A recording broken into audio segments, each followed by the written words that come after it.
Get ready with me for Boi Mela, and I am super duper excited because আমাদের অনেক দিনের plan করার পরে ফাইনালি আমরা 3 বান্ধবী মিলে শাড়ি পরে বইমেলায় যাচ্ছি।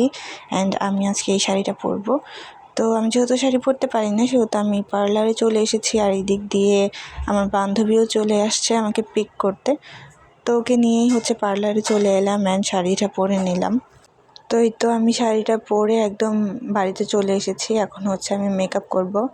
অ্যান্ড আমি একটু দেখছিলাম, আমাকে প্রচুর পরিমাণে লেট হয়ে গিয়েছিল সেদিন, বাট তারপরে আমি ভিডিও করছিলাম। আমি মেকআপটা করে এসেছি তাড়াহুড়োর কারণে। আর এই যে আমার দুষ্ট বান্ধবী। অ্যান্ড এখন আমি এক্সেসরিজগুলো পরবো। আমি চুড়ি পরছিলাম অ্যান্ড আমি সেদিন চেষ্টা করেছি একটু কন্ট্রাস্ট করে জুয়েলারিগুলো পরার, যেহেতু আমার শাড়িতে হালকা একটু সবুজের ছোঁয়া আছে, তাই আমি অ্যাক্সেসরিজ, ব্লাউজ এগুলো একটু সবুজের উপরে রাখার চেষ্টা করেছি। অ্যান্ড খুব তাড়াতাড়ি করে আমি জুয়েলারিগুলো পরছিলাম বিকজ আমাদের অনেকটাই দেরি হয়ে গেছে। ওই দিক দিয়ে আমাদের আরেক বান্ধবী আমাদেরকে তাড়া দিচ্ছিল, আর এই দিক দিয়ে আমি আর আমার এই বান্ধবী একসাথে রেডি হচ্ছিলাম। সো খুব প্যারার মধ্যে দিয়ে যাচ্ছিলো।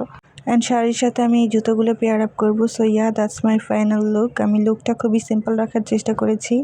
And that's it for today. Tata.